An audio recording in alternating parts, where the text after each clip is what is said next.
Good morning, friends. This is Daddy Day Trader with Accountability Series morning pre-market check-in before the day starts. Um, got up at about 5:15. Got a good night's sleep. Went for about a mile run. Had some coffee. So feeling pretty good. Nothing really looks like it's moving too much from a large cap gapping standpoint. So like, yeah, nothing that looks good to me, at least with volume.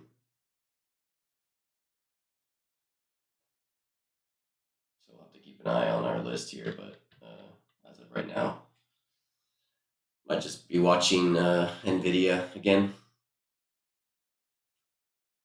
Got a couple that have dropped, like Palantir and Datadog have gone down. Disney's down, not significantly. So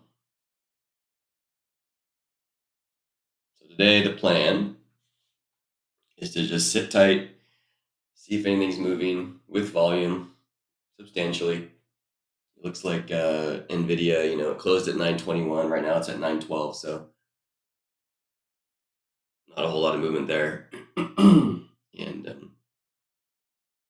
we'll just keep an eye on it. And if nothing presents itself, we could have a no trade day, which is something I haven't had in a long time.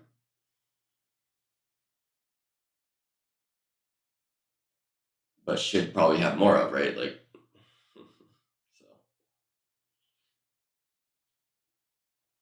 Um, and then the plan is to quit at 7,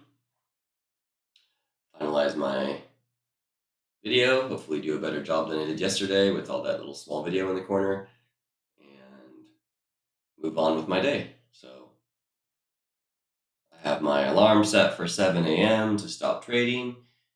And I know that's a small window, but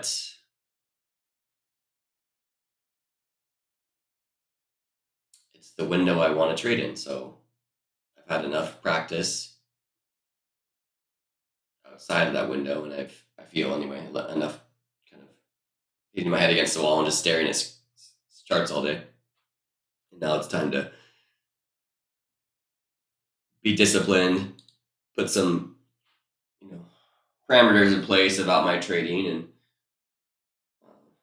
not go crazy with size, but also start kind of working my plan. And the plan was never to be in my office all day long trading.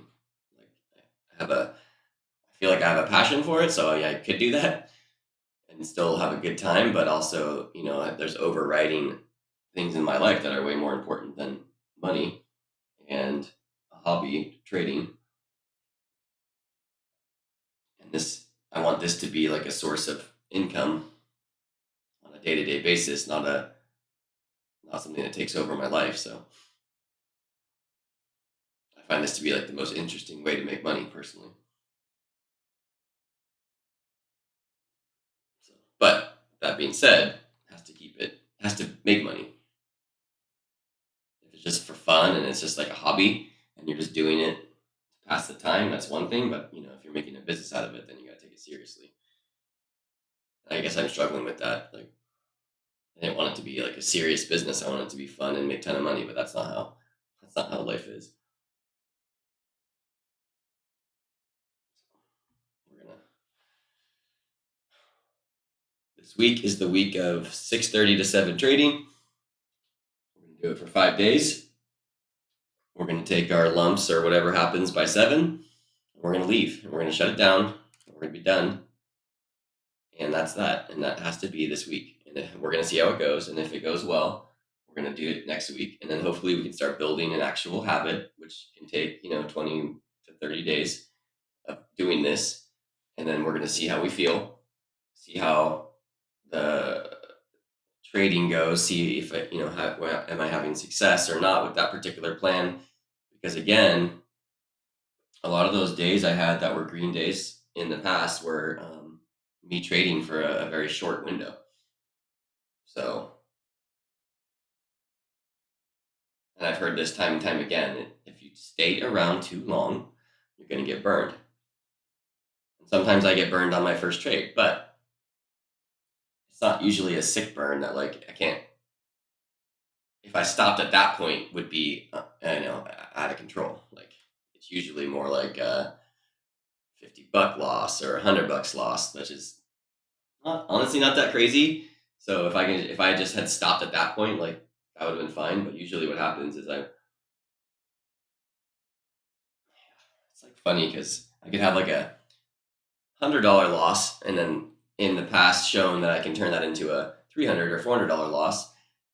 Never have I turned a $300 loss into a positive $400 day. So it doesn't seem to go both ways, and that's just because my psychology is still a bit new to trading, and I can't quite maximize the green side of a trade. But I'm still working on that, and still working on buying more as it's going up, holding a little longer, not cutting my entire position as things are going up. So I think that comes with more trading time, more wisdom, more experience. But what I need to understand is, like, yeah, you could probably make this $100 back if you stuck around all day and traded really really well and had like your mental capacity was super sharp. You might be able to make the $100 back, or you probably will. No, I don't know. Probably is not the best word, but you could. It's possible. Or you can lose $400. So what's it? Like statistically speaking, what's worthwhile to me? Is it waste all my day trying to make $100, or just stop? It's like waste my day to maybe make $100 back, or possibly lose way more and waste my whole day for $100, maybe. So when I have to verbalize these things, because it's when I say it like that, like it's like, oh, that's a no brainer. But in the moment, you can't. Like, my lizard brain overrides my rational brain, and it doesn't. It's not like working. So my brain's not working properly. Not making good choices, and that's very common for someone that's like under stress. So for me, um, so yeah, I mean, I'm good. I'm glad that I'm attacking this plan. I'm excited about it. I like the idea of trading for a short window and taking what the market has to offer and getting out. That's the way. That's what it should be. Stick around too long, you get burned every single time for me. I try and trade in a position of weakness and duress. Sometimes it works out, and it's never worked out well enough to offset all my bad days. So it doesn't. It just doesn't work. It has to. Then therefore, it doesn't work. Like you can say like, oh, sometimes it works, but most of the time it doesn't. And I hear this again with across all like trading things is like chat rooms and things like that and all that stuff is like, yeah, sometimes you'll get it back, and the times you don't are the times that you're gonna wish you hadn't traded. So be a good loser. The best loser wins. I mean, that's a great book.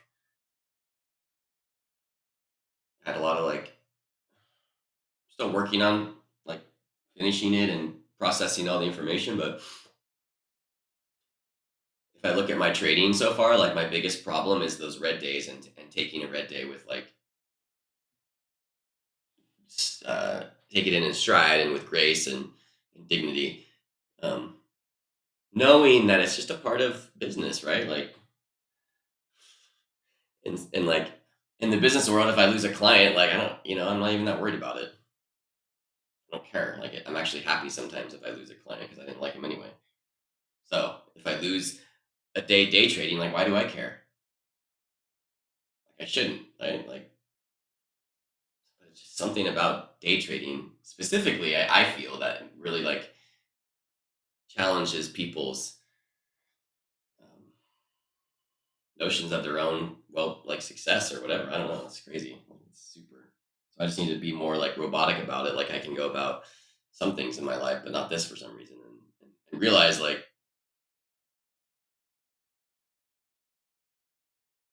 you will have red days. You need to be okay with that. Like, and if you don't take your small red days, you're gonna just have big red days. And that's been proven time and time again. So by me personally, I mean, every single time I have a big red day, it's not because I traded smart. It's not because I traded in my size. It's like all the ingredients to be successful are within my grasp, and my own actions are continually kind of self-destructing that success.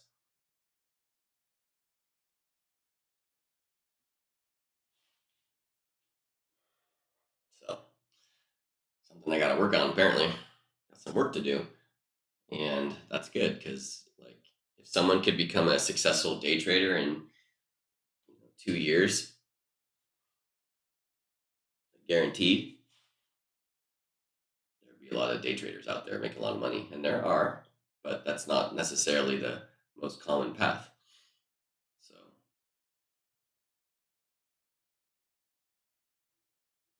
I know, like I was thinking this morning on my run, like some of this will be like riding a bike, and some of it already is. Like sort of the platform and how I execute trades and things like that is very, very simple and intuitive to me now. Whereas when I first started, it was super difficult.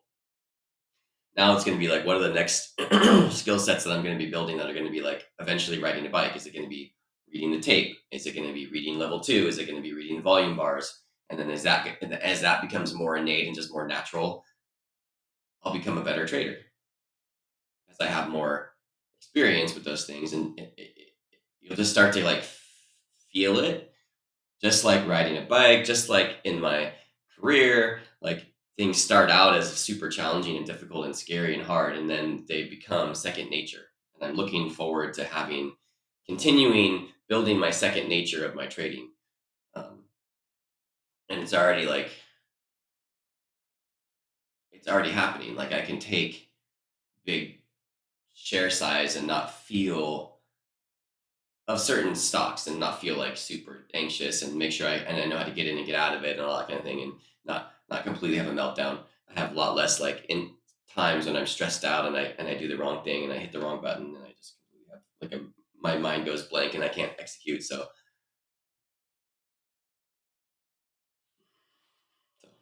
I think that's pretty cool too. Is like that riding a bike is going to be all those riding bike like times and things that are going to be natural, you'll just do, and then you can focus on what's unnatural still that you know is going to push you in the right direction. So all right, so I'm going to cut this off and I'm going to get ready to trade. I got 5 more minutes till the open, and then I'll see how it goes today, and we'll go from there. All right, see you again in a minute. All right, friends, it's 7:02. I've shut down my trading platform, and I'm making this sort of wrap up video. I have mixed feelings about trading today. So I started off a little bit too quick on the trades. I um, wasn't waiting for an actual good move, and I was trading. So I traded Nvidia today. Nothing else kind of popped out to me, but and it was sort of range bound to some degree. And basically, I think I went all the way down to negative 175, which is pretty like 6 or 7 bad trades in a row, trying to catch kind of a gap up, but it wasn't happening, and I wasn't waiting for the right price action, so I was jumping in and jumping out too quickly, and you kind of have like those small width candles that oftentimes can be topping tails, or they just like you buy in and it kind of like stutters up a little bit, then it comes back down again, you get out. So caught a bunch of those and then got myself into a hole of 175. So, and then I, took a step back, tried to like reevaluate somewhat, but added to my share size and caught a couple good trades doing that. got myself all the way up to like positive $45 right at like 758, and then did a couple, like two more trades, and then got myself into like a negative 30. So then I increased my share size and I got myself up to plus 79. Then I did one more trade and got up to $123. So today I'm ending the day at plus 123, which is good, but not in the sense of like waiting for the right trades. I mean, I waited for so I had some good trades as the stock was actually making the proper moves I should be trading, and then I had way more not so good trades where it was just sort of too close. So I really need to wait um, for that significant price movement, and then so there was a big drop. Well, there was a big increase um, right at like 635, I think, and I sort of caught maybe the tail end of that, but that didn't work out so well. But then around 655, I think it was, SPY dropped down significantly, and that was the short that I should have been waiting for, is what I'm saying. So really got to be careful trading these expensive stocks when they're not actually making movements. Like I got burnt. I would have been a lot more burned on SMCI with the way those spreads are. Um, but I still got burned on Nvidia pretty good, just trading not without big moves. And um, so it's a little scary how quickly I can accumulate a loss. Uh, and then I kind of had to I sized up a pretty decent size to then wait for a better trade. So, and then ended the day at plus 123.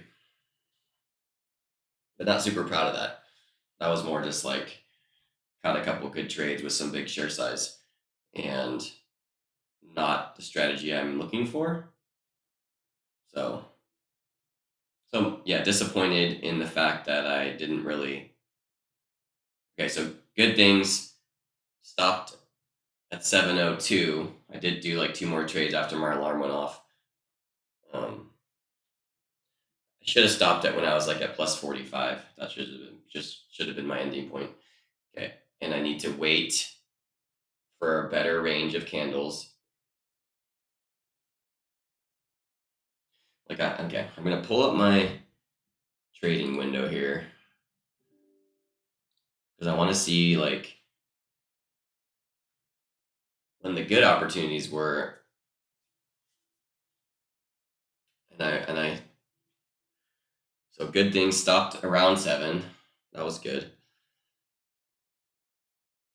Traded too quickly onto, and bad thing was trading too quickly back to back to back without waiting for a proper setup. Like this should be like a one or two. This should be like a one or two trade like morning, right? Like you're waiting for something significant, not trying to catch $1 on Nvidia, trying to catch $10, and I was trying to catch dollars, and that's not good. Okay, so now let's see. So I did pretty well on catching a flush at around like 648, where it went from 911 all the way down to 892. I mean, I caught pieces of it, so not super great, but that coincided with the S&P dropping significantly. And then also at, let's see, 631, and then it went from, so at 634, it sort of made a nonsensical increase. Nvidia did from 906 all the way up to 918. So, but really the move was this big drop at 649. I know you can't see this, but at 649, when SPY went down, broke VWAP, went all the way down almost to lower VWAP, that's when it was the time to execute a trade.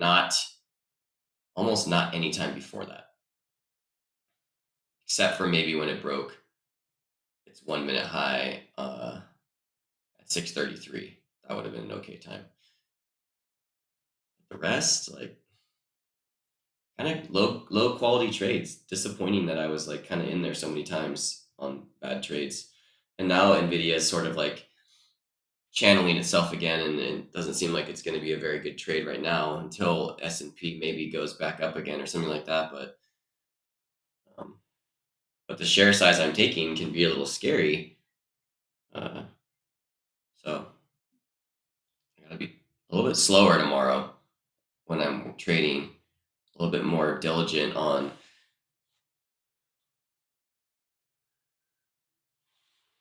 waiting for the right setup. Let me go back to my so I draw these like price lines, and let me see where Nvidia went. So yeah, I mean Nvidia like hit 906 at 649, and then just cratered all the way down to 892. Like,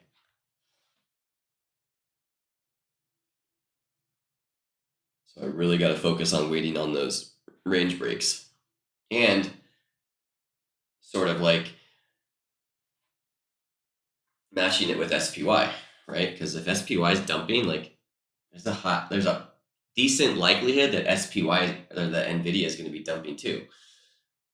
So like you have, I have a signal I feel is pretty decent, like a leading signal. I know it's not perfect and it'll burn me, sometimes, but it seems to be pretty good. If there's a significant move in SPY, that there is then shortly afterwards a significant move in Nvidia or SMCI or whatever. Um, when I look at Nvidia right now on the 1 minute chart, I see two trades I should have taken. I mean, I took 15 trades or 20 trades or whatever.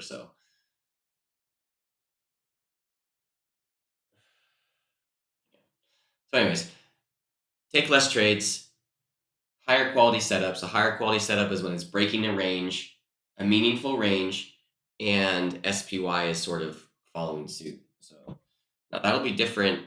That'll be a different strategy for like a one that's gapping up, like a different stock that's going up. So because that'll go probably be going against SPY or not necessarily following it very closely. Um, so yeah, disappointed sort of today. I mean, it was a good. I'd say today was more of a luck win than a strategic win. I felt like I was definitely not happy about being down 180 bucks trading, like, not that big of shares, like 20 shares. I shouldn't, like, I must have lost, quite a few times in a row, $1, $2 a share to get me to that point. And then I had to, put my share size up to get out of that, which I did, and that was fine. And I did stop, which I'm glad I did because well, first of all, I told myself I should, and I set alarms and have been open about this being a 7 a.m. quit time to this week. But also, like now everything's been flat since I stopped trading, so nothing's really been moving. I could have taken like 10 more trades and just lost all those trades just because nothing's moving very much. So I wonder how I can get myself to not trade so many times in the morning and just wait for the proper setup. I guess I feel that I'm gonna not get a trade, and so I'm trading just because I feel like I'm not going to get one. But man, oh man, I really need tomorrow. I'm really going to try and wait for a good outside the range move on whatever stock I'm trading, and we'll see. I think there's some earnings coming out this week, but I don't know if they're going to be explosive earnings or not. Uh, so we'll see. But it's a ton of potential on two good trades on Nvidia. Like I could have made a significant amount of money just trading like not a very big number of shares.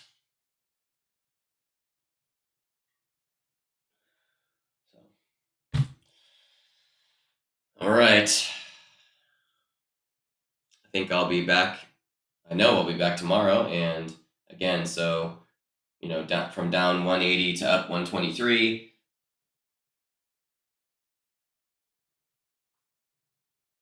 sort of catching some catching one solid. I'd say I got one good solid trade that I was proud of, which was the short when SPY and Nvidia were dropping like 20 points. Nvidia was. The rest were sort of like trading in the direction that the stock was going, but not having a strong conviction that it was going to continue. And I don't know. I guess I'm disappointed, and I don't really know what to say about that. I can see like if I look at this, it's volume. I mean, it's massive volume at certain points that create the good trades. It's not these weak little movements on these topping tail candles and these bottoming tail candles where I just get chopped up. So I gotta remember, like, hey, you trade in this range, you're gonna get chopped up. You try and buy a breakout before it breaks out, you're gonna get chopped up. And I'm not at the point where I can take a trade and sit on it long enough for it to make a decision sometimes. Like, some swing traders will sit on it for hours or whatever. I'm not quite there right now on my trading. I'm not into that type of trading. So I really do want it to be like a short window so I can get it done from 6:30 to 7. And